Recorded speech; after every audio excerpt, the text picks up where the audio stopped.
ગુજરાતમાં 16 ફેબ્રુઆરીએ સ્થાનિક સ્વરાજની ચૂંટણી યોજાવાની છે અને આને જ લઈને અત્યારે હાલ ભારતીય જનતા પાર્ટીમાં આંતરિક ડખા છે તે દિવસે ને દિવસે વધી રહ્યા છે। નગરપાલિકાની ચૂંટણી આવી રહી છે, પરંતુ આ બધાની વચ્ચે ધ્રોલ નગરપાલિકાની ચૂંટણીને લઈને સૌથી મોટો ખુલાસો થયો છે। એક બાદ એક લેટરકાંડ આવી રહ્યા છે। અમરેલી લેટરકાંડ જોયો, તે બાદ રાજકોટમાં પણ એક લેટરકાંડ થયો, પરંતુ હવે કૃષિ મંત્રી રાઘવજી પટેલ વિરુદ્ધનો પણ એક લેટરકાંડ સામે આવ્યો છે, જેમાં સ્થાનિક સ્વરાજના ચૂંટણીની તો વાત કરવામાં આવી જ છે, પરંતુ એની પહેલા જે તાલુકા પંચાયત તેની સાથે જિલ્લા પંચાયતની ચૂંટણી યોજાઈ હતી, તેમાં કૃષિ મંત્રી રાઘવજી પટેલ દ્વારા કેવા કામ કરવામાં આવ્યા હતા તેને લઈને પણ સૌથી મોટો ખુલાસો કરવામાં આવ્યો છે। શું છે સમગ્ર વાત, આ વિડીયોમાં જોઈશું। નમસ્કાર, હું હંસિની અને તમે જોઈ રહ્યા છો નિર્ભય ન્યૂઝ।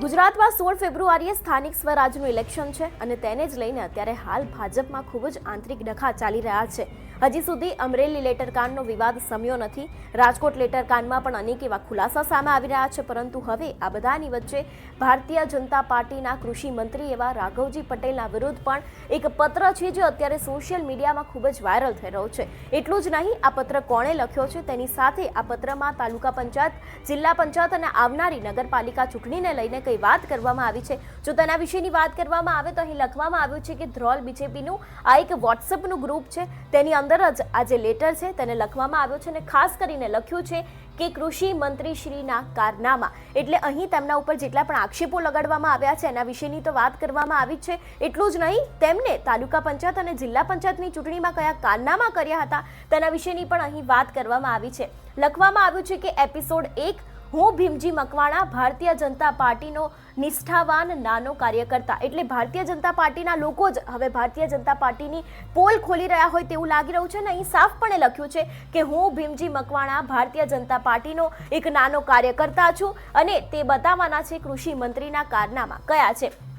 જો વાત કરવામાં આવે, લખવામાં આવ્યું છે કે હાલ અત્યારે ધ્રોલ નગરપાલિકાની ચૂંટણી ચાલી રહી છે, ત્યારે કૃષિ મંત્રી કાર્યકરોને શિસ્ત અને શ્રમણપણની વાતો સમજાવી રહ્યા છે ને કૃષિ મંત્રીને હું પૂછવા માંગુ છું કે તાલુકા અને જિલ્લા પંચાયતની ચૂંટણી હતી ત્યારે આપશ્રીએ રાતોરાત બહુજન એટલે કે બસાપાનું મેન્ડેટ ખરીદીને મોટા જે વિસ્તાર છે ત્યાં મોકલીને તાલુકાની સીટમાં ભારતીય જનતા પાર્ટીના ઉમેદવાર સામેનો ઉમેદવાર ઊભો કરી દીધો હતો અને સ્થાનિક ઉમેદવાર ન મળતા તે હાડાટોડાથી આયાતી ઉમેદવાર ઉતારેલ અને એટલો જ દૂર ફરવા મોકલી દીધેલ હતો, જે પછી ઉમેદવાર પોતાનું ફોર્મ પાછું ખેંચવા ધારે તો પણ તે સમયે ન પહોંચી શકે। એટલું જ નહીં, અહીંયા પૈસાની પણ વાત કરવામાં આવી છે। જો પૈસાની વાત કરવામાં આવે તો તેમના દ્વારા લખવામાં આવ્યું છે કે રૂપિયા 2 થી 3 લાખનો ખર્ચ કરેલ હતો। જો કે કોઈ ગરીબ નિરાધાર માટે આ ખર્ચો કર્યો હોત તો કોઈ ગરીબ મા બાપની દીકરી પરણી જાત કે કોઈ પણ ગરીબનો જિંદગીભરનો રહેવાનો આશરો બની જાત। તમારે તમારો ઈગો, વ્યક્તિગત સ્વાર્થ, ઈર્ષા, લખવામાં આવ્યું છે કે તૃપ્તિ માટે પક્ષની શિસ્તના લીરા પણ ઉડાડવામાં આવ્યા હતા અને એટલું જ નહીં, તેમના વિશે અનેક એવી વાત કરવામાં આવી છે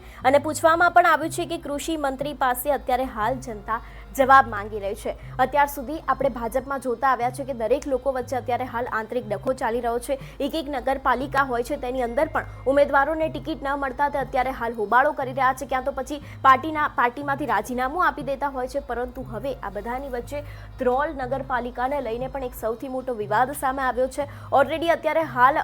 અમરેલી લેટરકાંડ ચાલી રહ્યો છે, એટલું જ નહીં, રાજકોટનો પણ એક લેટરકાંડ સામે આવ્યો હતો અને હવે શ્રી કૃષિ મંત્રી જે આપણા રાઘવજી પટેલ છે તેમના વિરુદ્ધનો પણ આ એક લેટર છે જે અત્યારે વાયરલ થઈ રહ્યો છે અને ભાજપના જ લોકો દ્વારા આ લેટર લખવામાં આવ્યો છે અને તેમને સાફપણે લખ્યું છે કે તે ભીમજી મકવાણા છે અને ભારતીય જનતા પાર્ટીના એક નાના કાર્યકર્તા છે। તેમના દ્વારા પોલ ખોલવામાં આવી હતી કે જ્યારે જિલ્લા પંચાયત અને તાલુકા પંચાયતની ચૂંટણી હતી તે સમયે રાઘવજી પટેલે સામેથી એક ઉમેદવારને ઊભા રાખ્યા હતા અને તે ચૂંટણી ન જીતે એના માટે થઈને પૈસા ખર્ચીને તે ઉમેદવારને એવી જગ્યાએ મોકલી દેવામાં આવ્યા હતા જે જગ્યાએથી ના તો તે પોતાનું ફોર્મ પાછું ખેંચી શકે કે ના તો તે ચૂંટણી સમયે ત્યાં ઉપસ્થિત રહી શકે। આવા આક્ષેપો આ પત્રમાં કરવામાં આવ્યા છે। આ પત્રની અંદર જેટલા પણ બીજા આક્ષેપો કરવામાં આવ્યા છે તેને લઈને પણ અત્યારે હાલ ત્યાંની જનતા તેમને પૂછી રહી છે। એટલું જ નહીં, તેમને એમ પણ લખ્યું છે કે અત્યારે હાલ દરેક લોકો અને કાર્યકર્તાઓ તમારી પાસેથી આના જવાબ માંગી રહ્યા છે।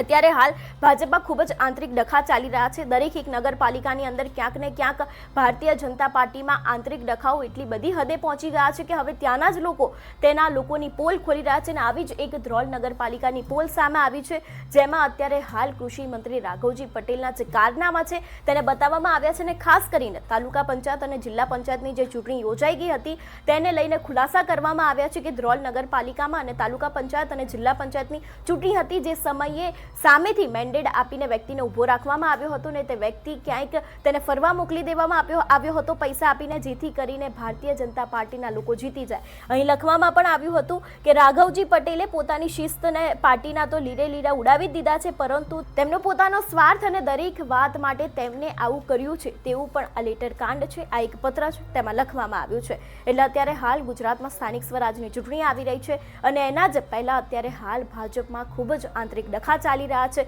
અને આવી જ એક વધુ નગરપાલિકા સામે આવી છે, ધ્રોલ નગરપાલિકા, અને જેને લઈને પણ અત્યારે હાલ વિવાદ સામે આવ્યો છે. જોકે હવે આને લઈને કોઈ પ્રતિક્રિયા સામે આવે છે કે કેમ, એટલું જ નહીં શું હવે ધ્રોલ નગરપાલિકામાં પણ ખરેખર આવું ચાલી રહ્યું છે કે કેમ, તેને લઈને પણ કોઈ ખુલાસો આવે છે કે કેમ, તે પણ હવે આગામી સમયમાં જોવાનું રહેશે. તમારું શું માનવું છે આ વિષયને લઈને અમને કમેન્ટ કરીને ચોક્કસથી જણાવજો. તેની સાથે જ મારી ચેનલ નિર્ભય ન્યૂઝને લાઇક, શેર અને સબસ્ક્રાઇબ કરવાનું ભૂલશો નહીં. નમસ્કાર.